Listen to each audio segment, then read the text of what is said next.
I always like to highlight when podcasters or creators in general are going through things with their distributor / DSP / media, multimedia outlet. Their partner. And we've got one here, and this one is pretty juicy. Don't say that word. Give us the juice. Pause. It's juicy. Okay. No, listen, I have, I try to speak to a lot of the other podcasters out there, and I have heard horror stories from up-and-coming podcasters. Same. About just not knowing the rules, not knowing the boundaries, not knowing their worth, signing something out of desperation. I've heard them all. Very rarely do we get a big fish. It's like going fishing. You get something big on the line. Yeah, this is a big one. This is juicy to me anyway. I'm going to read this off page 6, and I'm talking about Barstool.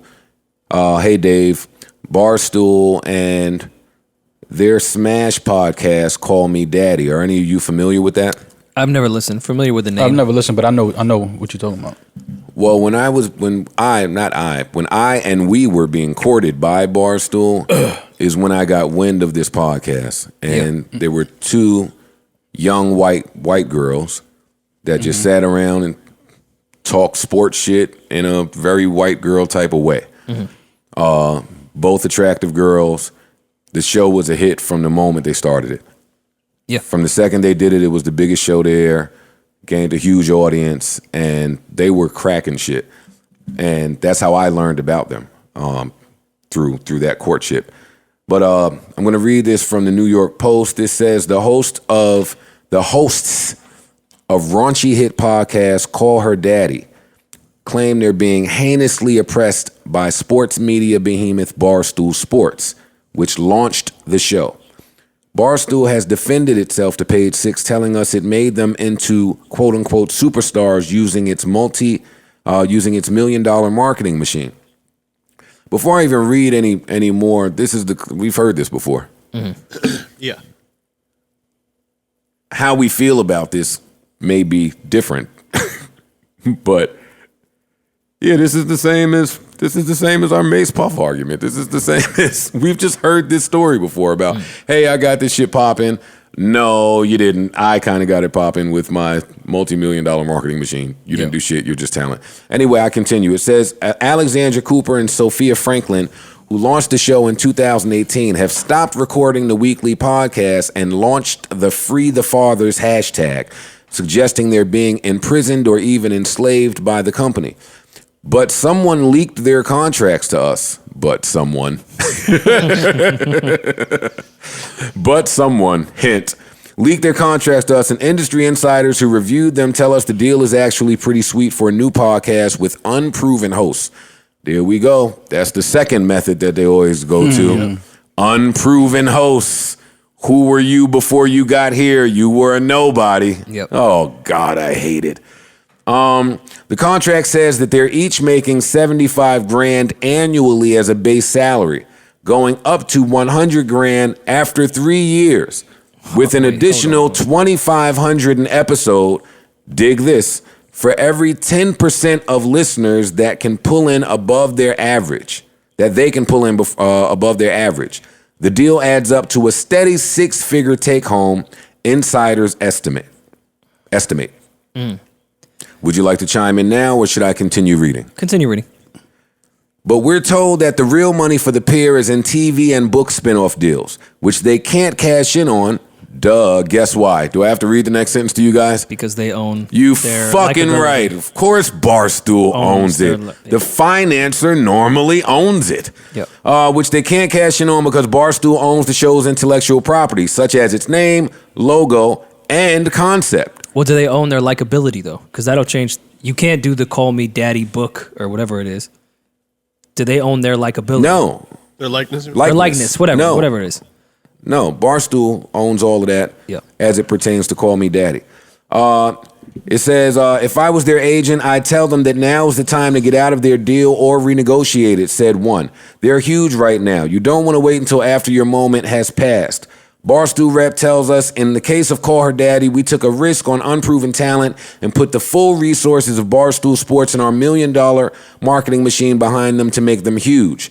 The rep told us they've been given significant raises. The goal with all of our talent here, including Alex and Sophia, is at the end of their contract, their personal brands are worth far more than they started. Mm-hmm. And I'll end that there. Somebody else said that for unproven talent, that's a hell of a contract that they secured. What do you gentlemen think about this? Where do you stand? I have to highlight it.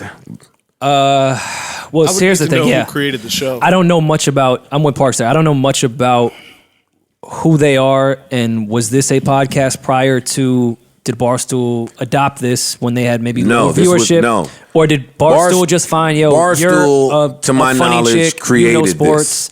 Let's put you two together. I want to say that Barstool is responsible for that part. I don't know, but to my knowledge, if they are, then it seems like, okay, I can kind of side with Barstool on it. If this was their show that they created and just found two hosts for the show. If this was literally two chicks that they casted and gave them each $75,000 a year off a complete unknown podcast, sure, that's a pretty significant deal. Doesn't look as bad. But that doesn't add up. I don't think they would be giving out that much money to people that didn't have some sort of following. That's why I asked that question. That's why I can't fully answer I'm on this. the total other side of that. What do you mean that you don't think they would be giving people that much money? That's not that much money. Yeah, especially if you don't know exactly how much Barstool is That's making. not that much Oh money. I'm aware of to some degree of what Barstool is worth because I've read their deal with that brought them to New York. Barstool has money. Of course. They sold some shares, got some money. Barstool's doing all right. Gilly and them are over there doing all right. But I mean, you got to highlight this stuff, especially if I'm Gilly. I'm watching stuff like this. But, well, of course, that's his label mate, and I don't mean that in a funny way. It's a label mate. But yeah, no, this stuff is important to pay attention to, and no, I don't necessarily think that's a lot of money. Now that's part of the problem. I want to make a point. Part of the problem is no podcaster out here really knows how much you should be making. I want to start there. That's why I'm saying some shit. Knows how much you should be versus how much you should be. Know what your worth is. Should be. You have to know your worth. And yeah, but you have to know your worth. Comparative to, is that a word? Comparative. Mm-hmm. Yes. I know what you mean. If not, it is. Yeah. It is a word. In comparison to the market, right, and what's happening in the market. Mm-hmm. That's what I'm saying. So when I say no podcaster knows really what they should be making, they're not going to tell you what they're making. No, you'll never find out. Nobody's giving you true analytics. Yeah, no. Yeah, but they're giving you analytics that they want to negotiate based upon. Yeah, exactly. Even back to what we were saying. But if you take these two girls, $75,000 out of chicks out of nowhere, I'm about to say yes, or anyone out of nowhere, I also need to know where they fell in the Barstool podcast network. They're number one. No. I'm saying when it started, when they first started, because Barstool has a significant podcast network now where if we launch a podcast, it's going to get significant traffic they just got off to our number name. one quickly.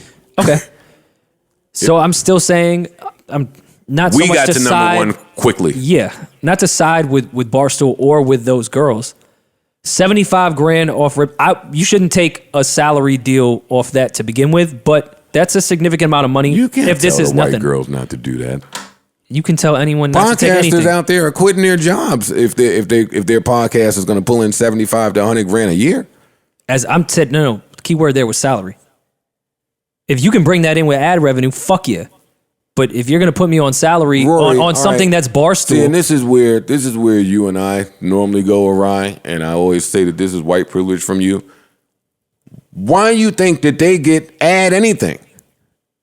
No, that's not white privilege. If Barstool started the show, take the salary. You have no choice. Barstool starting a show and said, yo, I think you'd be great for this. I'm talking about somebody that started a show. I'm not taking a salary off that. That's not white privilege. That's fucking business.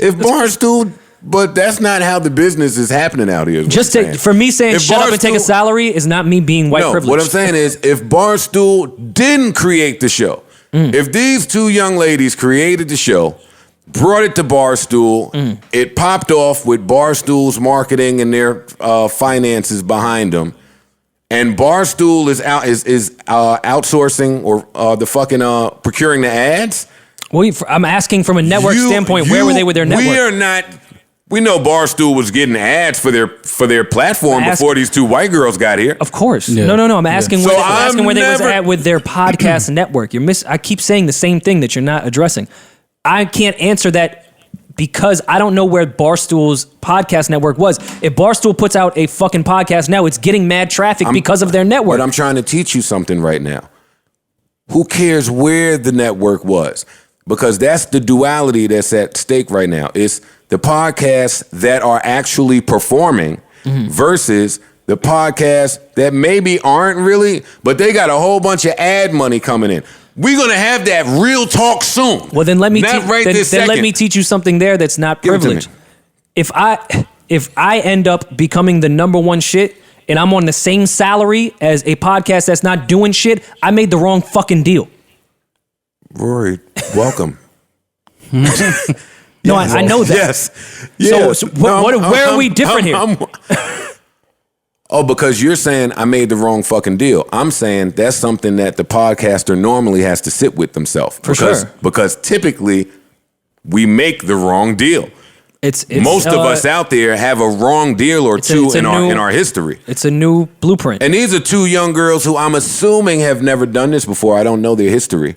But I have to assume that they're fresh in the game. They don't know all the different streams of income that might come along with this shit or how much they were really worth to Barstool. They probably never thought they would even shoot up to number one so quickly. Yeah. But they did it. So now, what do you do in that spot is what I'm asking y'all. Fuck arguing about the spot. What do you do? Do you say, fuck y'all, I'm going to stop recording? You made me make another one? I just read somebody say, I think Barstool found their... Call Me Daddy replacement. I haven't researched that yet, but I mean, I wouldn't be shocked. What do you do as the talent there, and what do you do as the corporation, is what I'm asking you, gentlemen. Well, again, that has to do with the contract, depending where we're at with it. Well, the contract I just read. If they make $75,000, if you're the person that's making when does the contract end, is what I'm saying. It doesn't say. That would change where I'm at with it. If my thing is this. Ahead, my thing is always to ride out a bad contract. If you have, say that's the contract, and you feel like, depending where it is. I'm sorry. Say that's your contract, and you feel like Barstool fucked you, like they jerked us. My thing is, even through that, perform, build an audience, build a platform. You're gonna make your money at some point, because now, if we're the number one podcast here. And we bringing in all of these numbers. Y'all could fuck us on the first deal. Cool, we took the loss. But at some point, you have the power in the renegotiation to say, you see what we did. We know what y'all did the first go around. That won't happen again. So now show us how much you're willing to either pay to keep this and we keep growing this here, or we take what we've already built and you see what we're doing here and we go another route. So people get caught up in, we got jerked. Okay, cool. Let them, fine. As long as you learn and you know the business now, you know the field, cool. Keep doing what you're doing. Keep being great at what you're doing. Keep building what you're doing. But at some point, y'all have to sit back across that table from each other. And now we talk real. Like, okay, we know we took the loss on the first go round. We recognize that. We ate that. We sat with that. Y'all know what we did, though. Y'all see what we did. How much are y'all willing to pay to continue this? I'm not willing to pay shit. I own your likeness, and you can't do nothing if I don't support it because it's not going to fly. And I can go find two more unknown people that are willing to come in here and work for $75,000 and not give me a hassle. Let's see it. And to that point, if those two women are that confident in their ability to do a podcast, to what Maul just said, all right, see it then. Go ahead, replace us with someone else. Do it. I know my ability and what I bring. Because we don't, regardless, Joe, the creator doesn't lose in that situation because we have our audience. And that's more valuable than any platform that you have. Or we have our audience. They're going to follow us. I think that's a privileged take that you have. I mean, of course, I'm speaking from a standpoint where we can't speak like that. Unique position. Actually, the unique position you speak of is why I low-key took offense to Rory's little leader joke a few podcasts back. I would have never allowed us to be in this position. I would have never allowed us to be in a position where any company is going to look at us and say, nah, y'all wasn't doing X, Y, Z before you got here. Excuse me? No. Right. And I understand that, but what I'm saying is, I want you to put yourself in the mind of, and you're not there, so it might be tough, but put yourself in the mind of the person that, hey, maybe without this 75 grand a year and without this job, I may have a difficult time. Well, I don't think that was the question that you asked us. You're bringing it to a that's not true. I asked you what you would do as the person on the talent side and what you would do as the corporation side. I asked you both. Oh, well on the I didn't answer side, that direct one. You answered the talent side. Maul answered the talent side. At that point, I need to see, again, I had to see where we're at in the contract because that would change how I would maneuver through it. If we have a couple months left, let's not make our fan base not hear our podcast. Let's just ride this shit out in the meantime, and then we can address everything with our lawyers for renegotiation. And if we gotta leave, we gotta leave. What do you do as the corporation? You have the leverage. What are you talking about? See, you said what? What did Roach? I didn't hear you. They have the leverage. What are you talking? No, and that's why this conversation. The creators have the leverage, or no, the corporation. See, I don't believe that the corporation has the leverage. I think they both kind of have leverage in different ways. Yeah, I don't. No, they have the leverage in the contract in owning the likeness of something that's bringing in a lot of revenue to them. All right, I don't think that podcast brings in $75,000 each for those women. Obviously, it's a really lucrative. I think they bring in much more. Yeah, that's what I'm saying. It's a very lucrative podcast. Yeah. So that's why I say Barstool in this instance would have the leverage because they own the likeness of a podcast that is bringing in much more than the salary that they are paying their co-hosts. So if I'm sitting here with my contract because that's just business in what it is. I think creators always have the leverage, man. I'm sorry. Always? I'm sorry. Always. Why always? It depends on the contract. Yeah. Because here's the thing. And it's like the example, the Jordan documentary, everybody was talking about Pippen's contract. It was fucked up, this, that, and third. But again, he signed the contract based on he wasn't willing to gamble on his health and his career. He wanted to secure something. And to be clear, Pippen made over $100 million in his career. I think people lost that somewhere. So he got paid. But you can't, it's like when Jerry Krause tried to say the organization won the championship.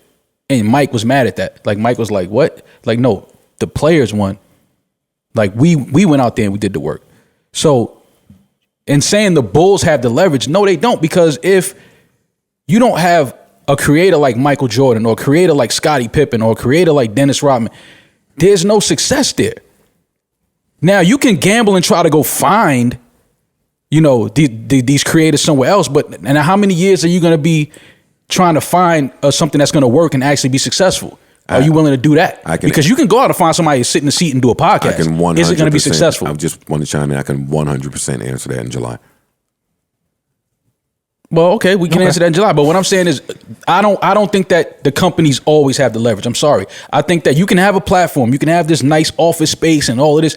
If you don't have anybody to create something that people are willing to tune in for, you don't have anything but a fucking nice office space. I'm sorry.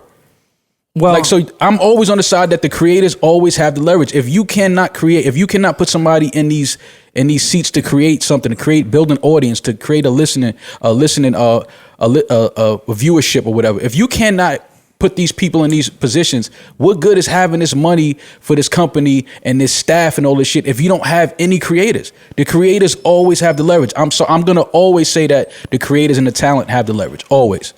Sure. Yeah. It's just unfortunate when creatives sign contracts that give the corporation the leverage instead. And that appears to be what's happening right now. That's bad business. That's you not knowing the business. Yeah, I was about to say, you can give away your leverage. You can give away your leverage. Like Scottie Pippen, he didn't believe in his ability. But at the same time, if I'm Barstool, and again, we know nothing about these two young women, they can say that. More. That sounds nasty. I don't want to say that. Because I'm sure Scottie Pippen believed in his ability. He just had some other variables he was considering, like his his pre-existing injuries and his family. Like, it's another good example of that. And actually, we just State of the Culture just went on the Breakfast Club, and I asked each one of them about their contracts, and Envy was the first one to answer, and he said, "I signed my shit long term. I got a family." Yeah, but Joe, everybody has a family. So, okay, so no. Hold on. Okay, so Joe, here's the perfect comparison. When Mike in the documentary, he broke his foot, and the doctor said it's a 10% chance you break it again, you'll never play again. There's a 90% chance you'll never break it again. Mike believed in his ability. He took a gamble on his ability and his body. Scottie Pippen wasn't willing to take that gamble on his ability and his body. That's the difference. Sometimes you just have to know, like, listen, I'm rolling the dice on myself. You can't, sometimes but that's how can luck. you can't roll a dice on yourself if I own yourself? Yeah. If I own your logo, your name, your likeness. You own this shit. Well, I agree with you, by the way. I always say, I can get up and when leave. you leave, take the fucking value with you. Hey, I don't care if you own the name of the show, the title, the logo, the license. When Joe get out of this seat, it don't matter. Yeah, no, I get that. Yeah, don't forget, Dr. Dre walked away from death row. Let's remember that. And I know, and gave us the classic ring ding dong, ring da ding ding ding dong. Keep the head spinning. He knew his ability. It was right. Hey, you sitting over there. You better get up out your chair. Joe like that fucking record. That's my shit. Joe, I know you like that record. Anytime some wild singing that come on the record, I just like it. But what sucks with athletes, to your Pippen point, is they can't up and leave the way a creative can. Sure they can. No, to go where? They've done it. Athletes do it all the time now. To go where? Whatever team they want to go to. No, I'm talking about you can't leave the NBA. Oh, you're locked into a system of the NBA. An artist can leave the structure of labels and major labels and sell they fucking shit hand to hand if they want to and still be successful. True. Absolutely. Athletes, yeah, you want to go overseas and get a lot of money. I don't know how that's really going to help you out in the long run, but that's why I feel more for athletes and understand Scottie being like, nah, I'm not going to sacrifice what I had. My health is my wealth as far as my ability goes. Like, if I fuck myself up for this bum ass contract with the Bulls, I can't go to a new team healthy and get what I'm worth. So fuck you. Which is why it's different for athletes, because then you lend your likeness to, you do a sneaker deal, you do a whatever type of deal on the side that has nothing to do with the NBA. Like, now thank God they have more revenue streams, but back then shoe deals wasn't like they was handing them out like they are now. The important thing is you have to be able to perform at a high level. Facts. And that's something that I took from the Jordan doc, where he said it didn't matter what you took from what my sneaker looked like. It didn't matter what the sneaker looked like. If I don't go out there and play the way I play, nobody's buying the shoe. It doesn't matter. Not even Republicans. And that's the important part. You have to go out there and you have to perform at a high level, and the rest will take care of itself. Yeah. Would you at least agree that every team LeBron beat in the finals was better than any team Jordan faced in the finals? Hell no. Would you at least? Joe, would you at least admit that? You don't believe that. Wait, what? I don't think that's not a fact. No, that's not a fact, Joe. The Suns team was super stacked. What are you talking about? Nigga, that Suns team wasn't beating that Warriors team. Who else LeBron beat? Who LeBron beat in the finals? Joe, that Spurs team. That Thunder team. The Spurs team and that Thunder team. All the teams is better than that Phoenix team. Joe, that Dallas Mavericks team had Dirk Nowitzki. You talking about the team he lost to? Yeah. I'm talking about the teams he beat. Even teams he didn't beat. I'm talking about the teams he beat, not the teams he didn't beat. The teams he beat were wait, better. Hold on, Joe. Do you realize that every team that Jordan faced? Every last one of them. No, hell no. The Spurs, the fucking Thunder, and the fucking the here's Warriors. The difference, Joe. Yes. Joe, here's the difference, and I don't want to keep talking about this Jordan LeBron shit. I love LeBron. I love Mike. I'm gonna get you to keep talking about it. No, the difference. You haven't noticed. This is the simple difference in it all. When Mike couldn't get past Detroit, he hit the weight room. He put on weight so he could physically be ready for that series. They showed us. When LeBron couldn't beat the Celtics, he took his talents to South Beach. That's the difference between Mike and LeBron. Period. It's lazy. There is no comparison. It's lazy. There's no comparison. That's all. And I love LeBron, but there's no comparison. LeBron is a top 5 player. Well, no doubt Mike about couldn't it. do that because he was in the middle of a 17-year contract. Who? Mike. It don't. I'm just saying. And more, I'm joking. I don't even care. I know you because you know trying sports. to you get just you riled up, man. That's it. No, you just. I'm not getting riled up because I don't even want people to think that they trying to make something like I hate LeBron. I love LeBron. He's probably the best person to ever play in the NBA. Like what he's done with his homeboys and setting them up with their life and their business. That's like.